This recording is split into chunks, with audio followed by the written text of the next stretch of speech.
नमस्कार दोस्तों, आज का वीडियो का टॉपिक है ओशो नेवर डाइड। ओशो कभी मरे नहीं। आइए इस वीडियो को एंड तक देखें ताकि आप इसका पूरा आनंद ले सके और जान सके। तो दोस्तों, ओशो के समाधि पे लिखा है कि नेवर बॉर्न नेवर डाइड। तो ओशो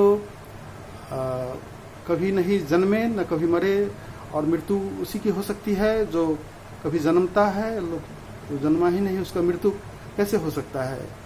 तो ये आइए इसको पूरा समझते हैं। जैसे कोई सत्य को उपलब्ध हो जाता है तो आप जैसे आत्मा को आप मिटा नहीं सकते, किसी शस्त्र से छिद नहीं सकता, कोई आग उसे जला नहीं सकती, कोई पानी उसे गला नहीं सकता, कोई हवा उसे सुखा नहीं सकती। आप किसी भी तरह उसे नष्ट नहीं कर सकते हैं, मिटा नहीं सकते हैं आप। तो यही शाश्वत सत्य की घोषणा है। तो और जैसा कि ओशो जैसे प्रेमावतार जब आते हैं तो उन्हें उन जैसे लोगों को जब कोई जहर दे के, सूली दे के जब मारने का प्रयास करता है तो शरीर तो मिट सकता है, शरीर नाशवान है, और ये भौतिक शरीर जो बुद्ध पुरुष का शरीर है वो भी शरीर छूट जाएगा। लेकिन वो जो उपलब्ध हो गए हैं, जो सत्य को उपलब्ध हो गए हैं, तो जैसे आत्मा को आप मिटा नहीं सकते वैसे उस पुरुष को आप छू नहीं सकते हैं। और वो इस सबसे परे है, वो बल्कि इस ग्रह पे एक अवतारी पुरुष की तरह वो भ्रमण करने आए और आके चले गए। लेकिन आप जो सोचते हैं उन्हें हम मिटा दिए, तो ये आपकी भूल है, नासमझी है। और हम जैसे ज्ञानी लोग भ्रम में जीते हैं।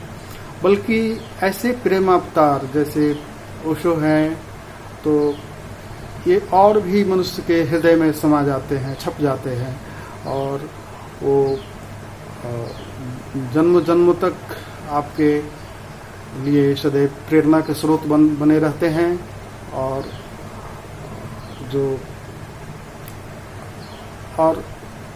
इनको आप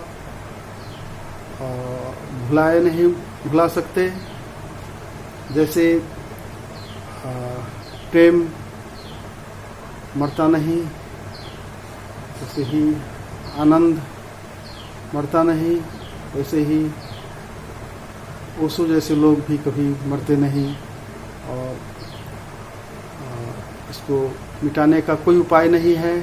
और ओशो ने कहा भी है कि मेरी उपस्थिति और सघन हो जाएगी अगर आप 4 सन्यासी मिलके अगर उनको पुकारते हैं, आपके जिनके हृदय में प्रेम है उन्हें ढूंढते हैं तो उन्हें ढूंढ लेंगे, वो पा लेंगे। थोड़ा सा प्रयास की ज़रूरत है। और उन्होंने कहा है कि कोई 4 सन्यासी मिलके मुझे पुकारे तो मैं वहाँ उपस्थित हो जाऊँगा। और जो ध्यान साधना करते हैं, जो डूबते हैं भगवान के प्रेम में, तो ज़रूर महसूस करते होंगे। और उस जैसे व्यक्ति को मिटाने का कोई उपाय नहीं है। वो शाश्वत है, सनातन है, हमेशा है।